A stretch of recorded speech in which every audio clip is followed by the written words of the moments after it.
गोरखपुर गांव में एक किसान अपने 3 बेटों के साथ रहते थे। उनका बड़ा बेटा राजा, एक राम, सबसे छोटा मोहन था।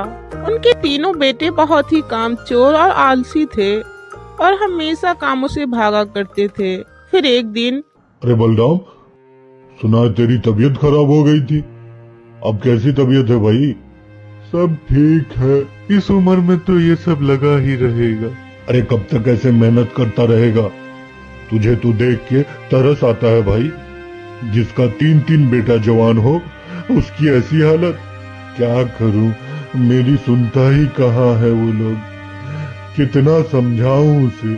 अरे कुछ काम धंधा करने को बोल, सारा दिन आवारा निठल्ला बन के गांव के चक्कर लगाता रहता है। अच्छा भाई, चलता हूँ, बहुत काम है। सुनो बेटा, अब तुम तीनों जवान हो गए हो और मैं बहुत ही बूढ़ा, जिसके कारण अब पहले की तरह मुझसे खेतों में काम नहीं होते। कब तक मैं घर की जिम्मेदारियां संभालते रहूंगा? क्यों ना तुम लोग मेरा खेतों में चल के हाथ बटाते हो। ये क्या कह रहे हैं पिताजी? नहीं नहीं, हमसे नहीं हो पाएगा। हम तो अभी बहुत छोटे हैं। आप राजा भैया से कहिए, वो तो इस घर के बड़े बेटे हैं। छोटा है, छोटे की तरह रहो। ज्यादा ज्ञान मत दो। तुम लोग भी तो बड़े हो गए। तुम दोनों क्यों नहीं जाते खेतों में काम करने के लिए? अरे ना भैया ना, अरे हमसे ना हो पाएगा खेतों का काम। अरे ये भी कोई उम्र है काम करने की? हमसे ना हो पाएगा भाई। इतना कहकर किसान के तीनों बेटे वहाँ से चले जाते हैं। हे भगवान, ये कैसी संतान दी है। कहने को तो मेरे 3 बेटे हैं, लेकिन सबके सब निकम्मे। मेरी तो उम्र हो गई है। पता नहीं ये लोग संसार में कैसे अपना जीवन यापन करेंगे। फिर एक दिन किसान एक योजना बनाता है। बीमारी का नाटक कर एक चारपाई पर लेट जाता है और आवाज लगाता है, राजा राम मोहन, तुम तीनों कहाँ हो? जल्दी मेरे पास आओ मेरे बच्चों।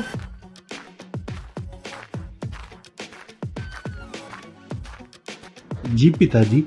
मुझे तुम लोगों को कुछ बताना है। जी कहिए, आप क्या कहना चाह रहे थे? बेटा, अब मेरे जाने का वक्त आ गया है। लगता नहीं कि मैं अब ज्यादा जी पाऊंगा। अरे ऐसा क्यों कहते हैं पिताजी? आप पहले की तरह स्वस्थ और अच्छे हो जाएंगे। नहीं, तुम लोग मेरी बात गौर से सुनो। अब वो राज बताने का समय आ गया है। मैंने जो जीवन में कमाया है, वो सारा धन मैंने खेतों में छुपाया है। मैं चाहता हूँ कि तुम लोग खेतों से वो खजाना निकाल लाओ। जी पिताजी, अभी हम लोग जाते हैं और वो खजाना लेकर आते हैं।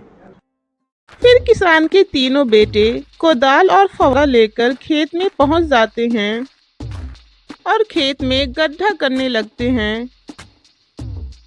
कुछ ही समय में पूरे खेत में गड्ढा कर देते हैं। अरे भैया, हमने तो पूरा खेत में गड्ढा कर दिया, लेकिन अभी तक खजाने का कोई पता नहीं चला। हाँ भाई, बात तो तेरी सही है। बाबूजी ने कहा था खजाना खेत में है, लेकिन यहाँ तो कुछ भी नहीं। चलिए पिताजी के पास चलते हैं और उन्हीं से पूछते हैं। उसके बाद वह तीनों अपने पिता के पास आते हैं। पिताजी, हमने पूरे खेत की खुदाई की, लेकिन हमें खजाना कहीं नहीं मिला। हाँ हाँ पिताजी, भैया सच कह रहे हैं। हमने जी तोड़ मेहनत की, लेकिन हमें खजाना कहीं नजर नहीं आया। देखिए, हम खाली हाथ ही लौटे हैं। मेरे प्यारे बेटो, खजाना खेत में ही है। जाओ, घर में जो बीज है उसे खेत में बो आओ, और सबसे जरूरी बात, उस खेत की देखभाल तुम्हें अच्छे से करनी होगी। ठीक है पिताजी, जैसा आप कहें। किसान के तीनों बेटों ने ऐसा ही किया। घर में पड़ी बीज ले जाकर खेतों में डाल दिया। आज हम लोग ने बहुत मेहनत कर ली। बाबूजी ने जो कहा था, हम लोगों ने सब कर लिया। चलो घर चलते हैं। हाँ, मेहनत तो कर ली, लेकिन पिताजी के कहे अनुसार हमें खेत की देखभाल भी तो करनी होगी। हाँ तो ठीक है ना, ये काम तुम दोनों कर लोगे। तुम खेत की देखभाल कर लेना और मैं घर की।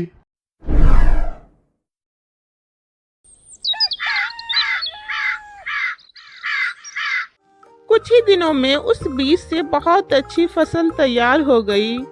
यह देखकर तीनों भाई बहुत खुश हुए। अरे वाह भैया, हमारी मेहनत रंग लाई। देखो तो हमारे खेत में कितनी अच्छी फसल हुई है। पिताजी तो खुश हो जाएंगे। हाँ मोहन, बात तो तेरी सही है। फसल तो अच्छी होगी है, लेकिन वो खजाना अब तक नहीं मिला जिसके बारे में पिताजी ने कहा था। चलिए पिताजी के पास चलते हैं, उन्हें फसल के बारे में भी बता देंगे और खजाने के बारे में भी पूछ लेंगे। हाँ हाँ, ठीक रहेगा, चलो चलते हैं।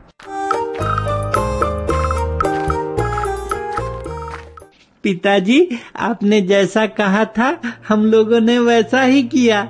अपने खेतों में फसल लहलहा रही है, लेकिन वो खजाना नहीं मिला। हमें खजाना तो मिल जाएगा ना पिताजी? हाँ मेरे बेटो, अब तुम्हें खजाना बहुत जल्द मिल जाएगा। जब फसल पूरी तरह पक जाए तो उसे काट कर बाजार में बेच देना, उसके बाद मेरे पास आना।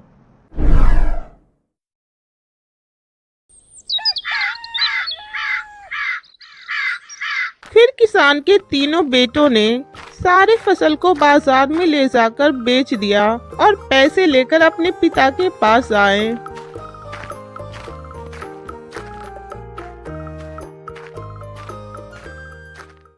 बाबूजी, आप ठीक हो गए? ये तो चमत्कार हो गया। आज का दिन हमारे लिए शुभ है। हाँ अब ठीक हूँ। कहाँ चले गए थे तुम लोग? बहुत खुश लग रहे हो, क्या बात है? खुशी की बात है पिताजी, सारे अनाज हमने बाजार में बेच दिया, हमें बहुत से पैसे मिले। ये तो बहुत अच्छी खबर है। खुश रहो तुम लोग। मोहन को क्या हो गया है? बेटा मोहन, तू क्यों उदास है? पिताजी, मेरी उदासी का कारण वो खजाना है जिसकी तलाश हम लोग कब से कर रहे हैं, अब तक नहीं मिला। उनकी यह बात सुनकर उनके पिता जोर जोर से हंसने लगे। बेटा, यही तो वो असली खजाना है जिसकी तुम लोग तलाश कर रहे थे। आखिरकार वो तुम्हें मिल ही गया। बेटा, ये तुम्हारी मेहनत का फल है जो तुम लोगों ने उस खेत में किया है, और यही तुम्हारा असली खजाना है। अगर तुम आलस में पड़े रहते और मेहनत नहीं करते तो ये खजाना तुम्हें कभी नहीं मिलता। तो देखा दोस्तों, एक बूढ़े किसान ने किस तरह अपने बेटों के आलसपन को दूर किया और अपनी बुद्धि से उसे सही रास्ते पर लेकर आए। चाहे कितना ही मुश्किल वक्त क्यों ना हो, अगर इंसान चाहे तो अपनी बुद्धि से अपनी मुश्किल का हल निकाल सकता है।